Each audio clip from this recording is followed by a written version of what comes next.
Hello dear student, कैसे हो आप सभी लोग। उम्मीद करता हूँ सब अच्छे होंगे, सबकी पढ़ाई शानदार चल रही होगी। प्यारे बच्चों, एक शानदार अपडेट आ रही है। भारत सरकार की सरकारी नौकरी है, केंद्र सरकार की नौकरी है। आईटी और डिप्लोमा वाले फ्रेशर्स बच्चे इसके अंदर आवेदन कर पाएंगे। लगभग 1 महीने पहले इसके बारे में अपडेट आई थी, उस टाइम भी मैंने वीडियो बना करके आपको अपडेट दी थी। लेकिन बहुत सारे बच्चे ऐसे होंगे जिन्होंने इसमें फॉर्म नहीं भर रखा है, उनके लिए भी दोबारा से एक बार फिर से बड़ा अवसर आ गया। आईटी डिप्लोमा फ्रेशर्स बच्चों के लिए एक ग्रेट अपॉर्चुनिटी है। वो बच्चे भी यहाँ पे आवेदन कर दीजिएगा जिन बच्चों ने पहले फॉर्म भर दिए हैं। उनके लिए भी एग्जाम देखो नजदीक है, तो कहां पे आपका एग्जाम होगा, है ना, क्या आपका पेपर पैटर्न रहने वाला है, कहां पे आपका एग्जाम होगा, कई सारी चीजें हैं जो आप अभी रिवाइज कर लोगे तो आपको दिमाग में रहेगी। क्योंकि भर्तियों का दौर चल रहा है, फॉर्म भर दिया होगा तो भी बहुत सारे बच्चों को याद नहीं रहता कि कब तक एग्जाम होगा। और कईयों के तो क्या है कि छोटे बड़े एग्जाम बीच में से निकल ही जाते हैं, बाद में पता चलता है कि इसका एग्जाम था, है ना। तो एक एक चीज के बारे में डिटेल में बात करेंगे। जो बच्चे एलिजिबल है यहाँ पे जरूर आवेदन करिएगा। प्यारे बच्चों, मैं बात कर रहा हूँ एनसीईआरटी की वैकेंसी को लेकर के, है ना। एनसीईआरटी की वैकेंसी का कल 24 अप्रैल लास्ट डेट थी, लेकिन एक्चुअल में इन्होंने लास्ट डेट है वो बढ़ा दी है ना। अब आप 9 मई तक अप्लाई कर सकते हो, है ना। आपके लिए एक शुभ संकेत है। देखो, फॉर्म भरने की लास्ट डेट 2 कंडीशन में बढ़ाई जाती है। या तो फॉर्म अप्लाई करने में कोई टेक्निकल इश्यू हो तब बढ़ाई जाती है, लेकिन ऐसा यहाँ पे कुछ नहीं था। फॉर्म भरने में कोई दिक्कत नहीं थी। दूसरा ये होता है कि विभाग के उम्मीदों के मुताबिक जब फॉर्म नहीं आते तब वो लास्ट डेट को एक्सटेंड करते हैं, है ना। और मेरे हिसाब से बड़ी भर्तियों के पीछे बच्चे पड़े हुए थे, तो हो सकता है इनको फॉर्म कम मिले हो। इन्होंने क्या लिखा है, एक्सटेंशन ऑफ क्लोजिंग डेट, है ना। With the closing date of application for the post notified vide above referred vacancy notice has been extended up to 9/5/2025, यानी कि 9 मई तक आप इसके लिए आवेदन कर सकते हो, है ना। अब एग्जाम सेंटर वगैरह जो भी चीजें उनके बारे में फुल नोटिफिकेशन के जरिए बात करेंगे। एक और इंपॉर्टेंट इंफॉर्मेशन आपके साथ में शेयर करना चाहता हूं। अपना जो टेलीग्राम चैनल है टेक्निकल जॉब ज्ञान, लिंक आपको इस वीडियो के डिस्क्रिप्शन में मिल जाएगी। क्विज स्टार्ट हो चुके, यानी कि ऑब्जेक्टिव पर्सन, इसको ज्वाइन करिएगा और डेली ऑब्जेक्टिव पर्सन लगाइएगा, क्योंकि बूंद बूंद से घड़ा बढ़ता है। आप क्विज जब अटेंड करोगे तो वो प्रश्न आपको याद भी रहेंगे, और इंपॉर्टेंट प्रश्न है वो मैं वहां पे शामिल करके लेके आ रहा हूं।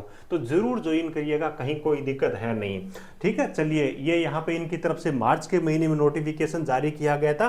वैसे देखें तो आप नोटिफिकेशन में देख लो, क्लोजिंग डेट आपकी कल थी, लेकिन अभी इन्होंने 9 मई तक कर दिया, तो कहीं कोई दिक्कत नहीं है। जो बच्चे फॉर्म अप्लाई नहीं कर पाए थे उनके लिए भी अच्छा अवसर है। जिन्होंने फॉर्म अप्लाई कर दिया उनके लिए भी अपडेट है कि आपका मई के महीने में, यानी कि अगले महीने में एग्जाम होने के चांस है वो 9 के बराबर है, यानी कि 9 मई तक इन्होंने बढ़ा दिया। तो मई के महीने में आप एग्जाम नहीं होगा, मान के चलिए आगे बढ़ा लीजिए, यानी कि लगभग जून के महीने में आपका एग्जाम इसका होने वाला है एनसीईआरटी भर्ती का, ठीक है। अब बात कर लेते हैं यहाँ पे किन के लिए कितनी कितनी वैकेंसी है उनके बारे में। देखिए, जेई लेवल की वैकेंसी की अगर अपन बात करें ना, तो इलेक्ट्रिकल में टोटल मिलाकर के 16 वैकेंसी, ठीक है। छोटे डिपार्टमेंट में इतनी वैकेंसी कम नहीं होती, फॉर्म भी तो कम भरे जाते हैं ना। जूनियर इंजीनियर इलेक्ट्रॉनिक्स है, इसके लिए टोटल 16 वैकेंसी। कई सारी ब्रांच वाले एलिजिबल है, आगे इन्होंने ग्रुप दे रखा है, वो मैं आपको बताऊंगा, ठीक है। उसके बाद में देख लीजिए, जूनियर इंजीनियर मैकेनिकल है, तो इसमें टोटल 3 वैकेंसी है। सिविल के लिए 1 वैकेंसी है, कुछ नॉन टेक्निकल वैकेंसी है। उसके बाद देखो, जूनियर मेंटेनर इलेक्ट्रिकल है, यानी कि आईटी लेवल की पोजीशन है, टोटल 18 वैकेंसी है। आईटी इलेक्ट्रीशियन के लिए 18 वैकेंसी, याद रखिएगा, बहुत अच्छा अवसर है। इलेक्ट्रीशियन वाले बच्चे अप्लाई करिएगा। और मेंटेनर मैकेनिकल, जिसमें फिटर वाले बच्चे आवेदन करेंगे, टोटल मिलाकर के 10 वैकेंसी। इस हिसाब से एनसीईआरटी में टोटल मिलाकर के ये बेहतर वैकेंसी थी। अब देख लीजिए, रिजर्वेशन SC ST के जो बच्चे हैं उनको मिल जाएगा, आगे इन्होंने दे रखा है ना, उसमें कोई दिक्कत है नहीं। अधिकतम एज लिमिट है ना, मैक्सिमम जो एज है वो 25 वर्ष है। बाकी SC ST OBC दिव्यांग जो भी रिजर्वेशन वाले हैं उनको रिजर्वेशन मिलेगा। डायरेक्ट डिप्लोमा मांग रखा है जेई की वैकेंसी के लिए। मेंटेनर के लिए डायरेक्ट आईटी मांग रखी है। एनसीवीटी से हो चाहे SCVT को, कहीं कोई प्रॉब्लम है, कोई भी अप्रेंटिसशिप या फिर कोई भी एक्सपीरियंस वगैरह नहीं मांग रखा है, ठीक है। ये इन्होंने पे स्केल दे रखा है, तो पे स्केल भी बहुत अच्छा है। अलाउंसेस भी बहुत अच्छे मिलेंगे। सेंट्रल गवर्नमेंट की नौकरी, आपको कहीं कोई दिक्कत होने वाली नहीं है, ठीक है। ये यहाँ पे अधिकतम आयु के अंदर किन को कितनी छूट मिलेगी वो सब चीजें दे रखी है। अब इंपॉर्टेंट चीज है सिलेक्शन प्रोसेस। जिन्होंने स्टार्टिंग में फॉर्म भरा हो, है ना, वो भी भूल गए हो, क्योंकि कई सारी भर्तियां चल रही है। देखिएगा कितनी बड़ी, सबसे पहली चीज तो है कि यहाँ पे सिलेक्शन का जो आधार आपका CBT रहेगा, उसके बाद मेडिकल है, यानी कि कोई भी आपका स्किल टेस्ट वगैरह कुछ नहीं है। अब देखो एग्जाम नजदीक आ गया और syllabus of the computer based CBT will be hosted on the NCERT website separately.